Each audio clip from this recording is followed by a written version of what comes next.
আমাদের প্রিয় নবী রসুল সাল্লাল্লাহু আলাইহি ওয়াসাল্লামের প্রাণ প্রিয় মেয়ে ফাতেমা রাদিয়াল্লাহু তাআলা আনহা, যিনি অসীম ধৈর্য এবং ত্যাগের মাধ্যমে একের পর এক আল্লাহর পরীক্ষায় উত্তীর্ণ হয়ে জান্নাতের সর্দারির মর্যাদা লাভ করেছেন। ফাতেমার উদার হৃদয় ছিল দৃষ্টান্তমূলক। তিনি নিজের ক্ষুধা সহ্য করে হলেও অনাহারীদের অন্ন দিতেন, এমনকি ঘরে খাবার না থাকার দিনগুলোতে শুধু পানি পান করে রোজা পালন করতেন। রমজানের এক বিশেষ ঘটনার কথা না বললেই নয়। সেই সময় মদিনায় মাহে রমজানের আগমনকে ঘিরে আনন্দের জোয়ার বয়ে যাচ্ছিল। প্রতিটি ঘরে ঘরে তখন সেহরির প্রস্তুতি চলছিল। কিন্তু নবীর মেয়ে, আমাদের সবার প্রিয় ফাতেমা রাদিয়াল্লাহু তাআলা আনহার ঘরে তখনও ছিল অভাব, যে অভাব হয়তো তাদের ঈমানকে আরও উজ্জ্বল করেছিল। এভাবেই ধৈর্য ও তপস্যার এক অনন্য দৃষ্টান্ত স্থাপন করেছিলেন মা ফাতেমা। ফাতেমা রাদিয়াল্লাহু তাআলা আনহার ঘর ছিল অত্যন্ত নিস্তব্ধ। সারা রাত ইবাদতে মগ্ন থাকার পর তিনি সেহরি খাওয়ার জন্য এগিয়ে গেলেন, কিন্তু জানতেন ঘরে কেবল পানি ছাড়া আর কোনো খাবার নেই। তাই তিনি একটু পানি পান করে আল্লাহর উদ্দেশ্যে দোয়া করলেন। বলেন, হে আল্লাহ, তোমার সন্তুষ্টির জন্যই আমি এই রোজা রাখছি। তুমি যদি আমাদের অভাবে রাখো, সেটাও তোমার রহমত। এই দোয়া শেষ হওয়ার সঙ্গে সঙ্গেই মসজিদে নববী থেকে ফজরের আজানের সুমধুর ধ্বনি ভেসে এলো। পুরো মদিনা যেন সেই সুরে ইবাদতের জন্য জেগে উঠল। ফজরের নামাজ শেষ হলো আর দিনটি সকালে রূপ নিল। মসজিদে নববী থেকে সাহাবীরা নামাজ শেষে বের হচ্ছেন, আর মদিনার সর্বত্র মানুষ জীবিকা নির্বাহের জন্য বেরিয়ে পড়ছে। সকাল থেকেই আলী রাদিয়াল্লাহু তাআলা আনহু জীবিকার সন্ধানে বাইরে বেরিয়ে পড়েছিলেন। সময় যত বেড়ে চলেছে, ফাতেমা রাদিয়াল্লাহু তাআলা আনহার গৃহে ক্ষুধার তীব্রতা ততই বাড়ছে। তিনি এক কোণে বসে আল্লাহর ইবাদতে মগ্ন। এমন সময় হাসান ও হুসাইন রাদিয়াল্লাহু তাআলা আনহু ধীরে ধীরে তার কাছে এসে কোমল স্বরে বলতে লাগলেন, আম্মাজান, আমাদের খুব ক্ষুধা লেগেছে, আমাদের কিছু খেতে দিন, ক্ষুধার যন্ত্রণা আর সহ্য হচ্ছে না। সন্তানদের এই আরতি শুনে ফাতেমার চোখ অশ্রুসিক্ত হয়ে উঠল। তিনি জানতেন ঘরে কোনো খাবার নেই, তবুও সান্ত্বনার হাসি দিয়ে বললেন, বাবা, একটু ধৈর্য ধরো, ইনশাল্লাহ তোমাদের আব্বাজান নিশ্চয়ই কিছু খাবার নিয়ে আসবেন। এ কথা শুনে হাসান ও হুসাইন খুশি মনে সেখান থেকে চলে গেলেন। অন্যদিকে ফাতেমা নিজেও ক্ষুধায় কাতর হয়ে আলীর ফিরে আসার অপেক্ষায় রইলেন। ইফতারের অপেক্ষা করতে করতে তিনি গভীরভাবে আল্লাহর কাছে প্রার্থনা করলেন, হে আল্লাহ, তুমি আমাদের রিজিকের ব্যবস্থা করো, আমাদের সন্তানদের এই কষ্ট সহ্য করার শক্তি দাও। তুমি আমাদের ঈমানকে দৃঢ় রাখো হে আল্লাহ। ঘরে খাবারের একটি কণাও নেই, সন্তানরা ক্ষুধার যন্ত্রণায় ছটফট করছে। তবু এই কঠিন পরীক্ষার মাঝেও তার হৃদয়ে আল্লাহর প্রতি কোনো বিদ্রোহ নেই, নেই কোনো ক্ষোভ বা হতাশা, শুধুই ধৈর্য আর আল্লাহর উপর সম্পূর্ণ নির্ভরতা। ইতিমধ্যে প্রায় দুপুর হয়ে এসেছে, কিন্তু আলী রাদিয়াল্লাহু তাআলা আনহু তখনও কোনো কাজের সন্ধান পাননি। বাড়ির কথা ভাবতেই তার চোখে পানি এসে গেল। অবশেষে তিনি এক সাহাবীর বাড়িতে গেলেন। সালাম দিয়ে বললেন, ভাই, আমাদের ঘরে কোনো খাবার নেই, যদি কোনো কাজের সন্ধান দিতে পারেন। সাহাবী বললেন, হে আলী, আমার কাছে কোনো কাজের সন্ধান নেই, তবে আল্লাহর কসম, আমার ঘরে যদি কিছু খাবার থাকতো আমি অবশ্যই তা থেকে আপনাকে দিতাম, কিন্তু আমার ঘরেও কয়দিন ধরে চুলায় আগুন জ্বলেনি, আমিও না খেয়ে আছি। এই কথা শুনে আলী রাদিয়াল্লাহু তাআলা আনহু স্তব্ধ হয়ে গেলেন। তিনি সান্ত্বনা দিয়ে বললেন, নিশ্চয়ই আল্লাহ কোনো না কোনো ব্যবস্থা করবেন। এরপর তিনি আবার কাজের সন্ধানে বেরিয়ে পড়লেন। কিছু দূর গিয়ে তার মনে হলো শহরের শেষ প্রান্তে একজন ধনী ব্যবসায়ী বাস করেন, তার কাছে গেলে হয়তো কোনো কাজ পাওয়া যেতে পারে। এই চিন্তা করে তিনি সেই বাড়ির দিকে রওনা হলেন। এদিকে ফাতেমা রাদিয়াল্লাহু তাআলা আনহা দরজায় দাঁড়িয়ে করুণ মনে আলী রাদিয়াল্লাহু তাআলা আনহুর ফেরার অপেক্ষা করছিলেন। তখন শিশু হাসান ও হুসেন রাদিয়াল্লাহু তাআলা আনহুমা ক্ষুধার জ্বালায় ব্যাকুল হয়ে ফাতেমাকে এসে ফিসফিস করে জিজ্ঞেস করল, আম্মাজান, আব্বাজান কখন আসবে? এই কথা শুনে ফাতেমা রাদিয়াল্লাহু তাআলা আনহার বুকটা যেন ভেঙে যাচ্ছিল। তবে নিজেকে সামলে সন্তানের মুখে মৃদু হাসি এনে বললেন, বাবা, একটু ধৈর্য ধরো, নিশ্চয়ই আল্লাহ আমাদের সাহায্য করবেন। অন্যদিকে আলী রাদিয়াল্লাহু তাআলা আনহু সেই ধনী ব্যবসায়ীর বাড়ি গিয়ে সালাম দিয়ে বললেন, ভাই, আপনার কাছে কি কোনো কাজ আছে? আমি কাজ করতে চাই। ব্যবসায়ী কিছুক্ষণ নীরব থেকে বললেন, হ্যাঁ, আমার খেজুর বাগানে কিছু কাজ রয়েছে, তুমি সেখানে কয়েক ঘন্টা কাজ করতে পারো। তবে একটি কথা, আমি তোমাকে টাকা দিতে পারবো না, তবে কাজের মূল্য হিসেবে কিছু খেজুর দিতে পারবো। পরিবারের কথা ভাবতেই আলী রাদিয়াল্লাহু তাআলা আনহুর হৃদয় ভারাক্রান্ত হয়ে উঠল, চোখে পানি চলে এলো, কিন্তু তিনি সঙ্গে সঙ্গেই কাজটি করতে রাজি হয়ে গেলেন। এরপর তিনি খেজুর বাগানে গিয়ে নিরলসভাবে কাজ শুরু করলেন এবং একাই মালিকের সকল নির্দেশ অনুযায়ী কাজ শেষ করলেন। কয়েক ঘন্টার পরিশ্রম শেষে আলী রাদিয়াল্লাহু তাআলা আনহু ধনী ব্যবসায়ীর কাছে গিয়ে জানান যে নির্দেশ অনুযায়ী তিনি সমস্ত কাজ সম্পন্ন করেছেন। ব্যবসায়ী মূল্য হিসেবে কিছু খেজুর তার হাতে তুলে দেন। খেজুর পেয়ে আলী রাদিয়াল্লাহু তাআলা আনহু আনন্দিত হন এবং আল্লাহর কাছে প্রার্থনা করেন, হে আল্লাহ, তুমি আমার রিজিক দাতা, যদি পরীক্ষা নিতে চাও আমরা ধৈর্য ধরব, তবে আমাদের ঈমানকে দৃঢ় রাখো। দোয়া শেষে তিনি দ্রুত বাড়ির পথে রওনা হন। বাড়ি পৌঁছতে সন্ধ্যা হয়ে যায়। মদিনার ঘরে ঘরে তখন ইফতারের প্রস্তুতি চলছে। ক্লান্ত শরীরে আলী রাদিয়াল্লাহু তাআলা আনহু বাড়িতে প্রবেশ করেন। দূর থেকে মসজিদে নববীর সুমধুর আজানের ধ্বনি ভেসে আসে। তাদের ঘরে ইফতারের জন্য ছিল শুধু খেজুর আর পানি। সেই অল্প খাবারের মধ্যেও যেন আল্লাহর রহমত অনুভূত হয়। ফাতেমা রাদিয়াল্লাহু তাআলা আনহা, হাসান এবং হুসাইন একসাথে বসে ইফতার করেন। প্রত্যেকের জন্য মাত্র 2টি করে খেজুর বরাদ্দ ছিল। ঠিক তখনই একজন ভিক্ষুক দরজার বাইরে এসে আর্তনাদ করে বলেন, মা, সারা দিন কিছুই খেতে পারিনি, ক্ষুধার যন্ত্রণা সহ্য করতে পারছি না, দয়া করে কিছু দিন। কোমল হৃদয়ের অধিকারী ফাতেমা রাদিয়াল্লাহু তাআলা আনহা নিজের কথা না ভেবে স্বামীর কাছে ইফতারের খাবারটুকু ভিক্ষুককে দিয়ে দিতে বলেন। আলী রাদিয়াল্লাহু তাআলা আনহু অবাক হয়ে জিজ্ঞাসা করেন, তুমি কি খেয়ে ইফতার করবে? ফাতেমা উত্তরে বলেন, আমি শুধুমাত্র পানি পান করেই ইফতার করব। তার এই ত্যাগ দেখে আলী নিজেরও খাবারটি অনাহারীকে প্রদান করেন এবং আল্লাহর কাছে দোয়া করেন, হে আমাদের রব, আমাদের এই ত্যাগ কবুল করো। পরের দিন সেহেরিতে ফাতেমা শুধু পানি পান করেন। সারা দিন রোজা রাখার পর আলী রাদিয়াল্লাহু তাআলা আনহু কিছু আটা সংগ্রহ করে বাড়ি ফিরে আসেন। ফাতেমা সেই আটা দিয়ে কয়েকটি রুটি তৈরি করেন। চারদিকে যখন ইফতারের আনন্দময় পরিবেশ বিরাজমান, তখন তাদের ছোট্ট ঘর নীরব ছিল। সামান্য কয়েকটি রুটি আর পানি ছাড়া ইফতারের অন্য কোনো আয়োজন ছিল না। তবুও অভাবের মধ্যেও ধৈর্যের সৌন্দর্য যেন ফুটে উঠেছিল। ইফতারের সময় এসে সবাই একসঙ্গে বসেন, হাসান, হোসাইন এবং আলী রাদিয়াল্লাহু তাআলা আনহু। ঠিক তখনই আবার বাইরে থেকে ভিক্ষুকের করুণ আহ্বান শোনা যায়, ইয়া আল্লাহ, আমি 3 দিন ধরে অভুক্ত, শুনেছি তোমরা আল্লাহর পথে দানশীল, যদি কিছু খাবার থাকে আমাকে দাও, ক্ষুধার যন্ত্রণায় আর সহ্য করতে পারছি না। দানশীল ও মমতাময়ী ফাতেমা রাদিয়াল্লাহু তাআলা আনহা এই কথা শুনে আলীকে বলেন, আমার প্রিয় স্বামী, এই ভিক্ষুককে রুটিগুলো দিয়ে দিন।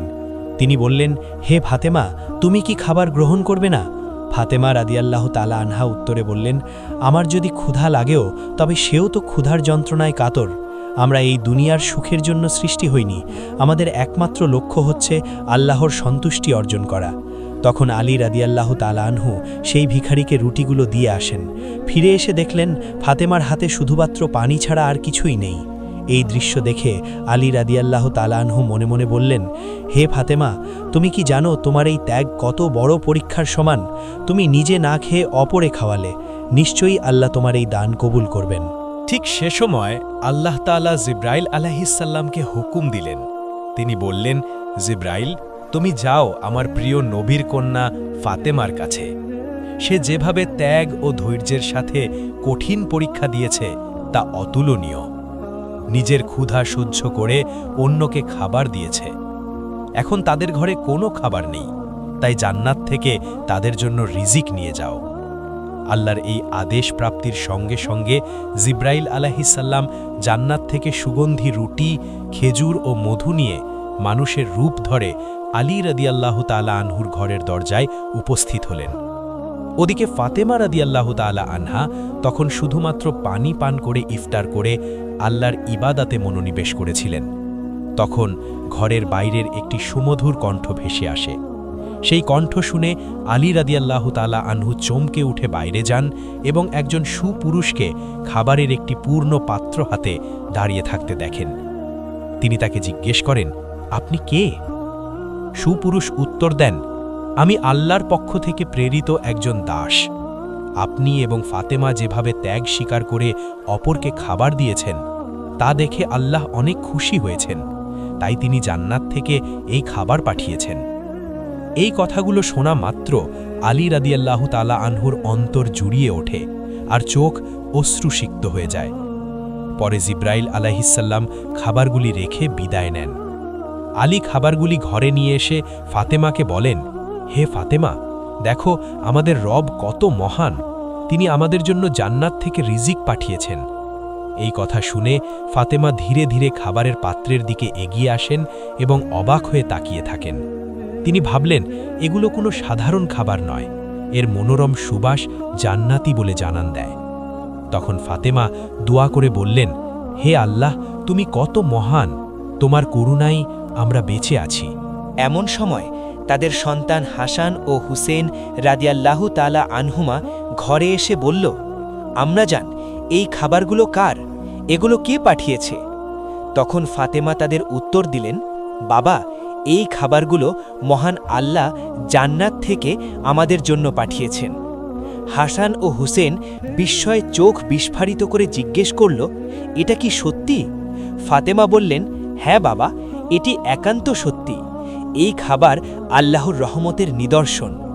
এই কথা বলতে বলতে ফাতেমার চোখ অশ্রুভারে নোনা হয়ে উঠল। তারা সবাই মিলে আল্লাহর শুকরিয়া আদায় করলেন এবং বিসমিল্লাহ বলে খাবারের স্বাদ নিতে লাগলেন। খাবারের প্রতিটি গ্রাসই চোখে অশ্রু ঝরায়। ঘটনাটি সমগ্র মদিনায় আলোড়ন সৃষ্টি করলে মুনাফিক ও কাফেররা ক্রোধে ফেটে পড়ে। তারা তাদের সহচরদের ডেকে বলল, তোমরা কি দেখছ মুহাম্মদের কন্যা এমন মর্যাদা পেয়েছে যা পৃথিবীর কেউ আগে কখনো পায়নি।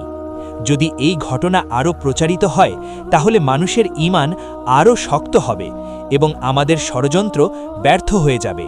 তাদের এক অনুসারী তখন বলল, তাহলে আমরা কি করব? উত্তরে তারা বলল, মানুষের মনে সন্দেহ ঢুকিয়ে দাও। তাদের বলো যে এটি কেবল একটি গল্প, সম্ভবত ফাতিমা স্বপ্ন দেখেছেন। আরও বলো, মুহাম্মদ শুধু তার কন্যার মর্যাদা বাড়ানোর জন্যই কথা বলেছেন। আমরা তো কখনো জান্নাতের খাবার দেখিনি, এটা গল্প ছাড়া আর কিছুই নয়। পরের দিন থেকে কাফের ও মুনাফিকরা অলিতে গলিতে ও বাড়ি বাড়ি গিয়ে প্রচার করতে শুরু করল যে এটি একটি মিথ্যা ঘটনা। এভাবেই তারা সাহাবীদের কাছে গিয়ে বলে উঠল, ভাইরা, আপনাদের সাথে প্রতারণা করা হচ্ছে, এটি সত্য নয়, মিথ্যে ঘটনা।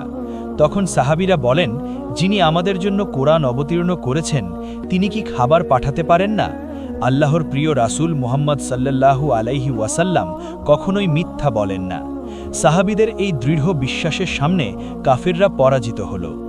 এই ঘটনাকে কেন্দ্র করে দ্বন্দ্ব ধীরে ধীরে ছড়িয়ে পড়তে থাকে।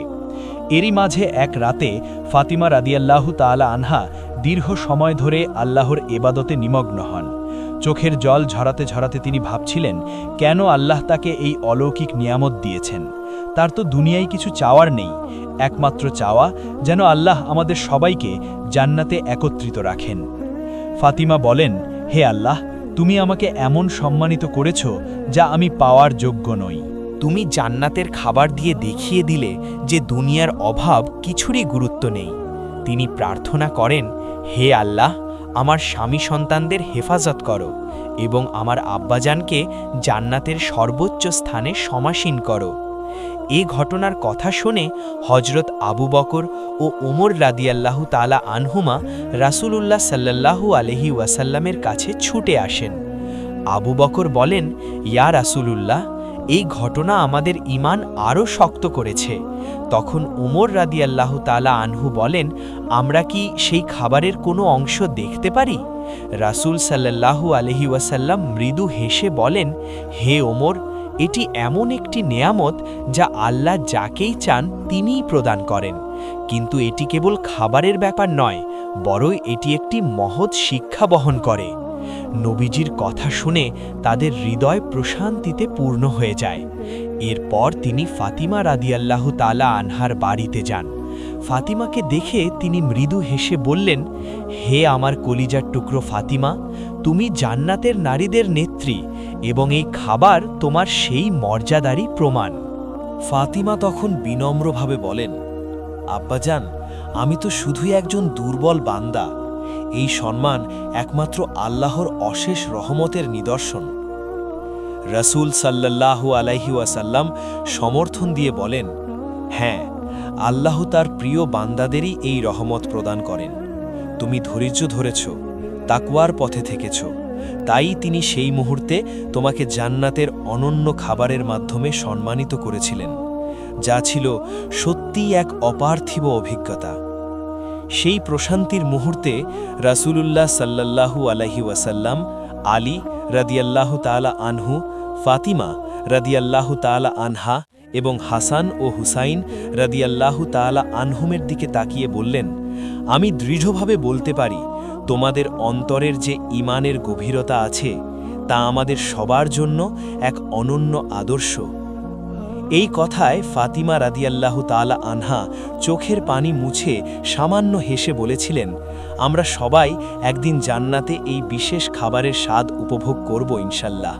তখন রাসূলুল্লাহ সাল্লাল্লাহু আলাইহি ওয়াসাল্লাম হাত উঁচু করে দোয়া করেন, হে আল্লাহ, তুমি আমার ফাতিমাকে, আমার আলীকে, আমার হাসান ও হুসেনকে এবং আমার উম্মাহকে জান্নাতের সর্বোৎকৃষ্ট নেয়ামত প্রদান করো। আমিন।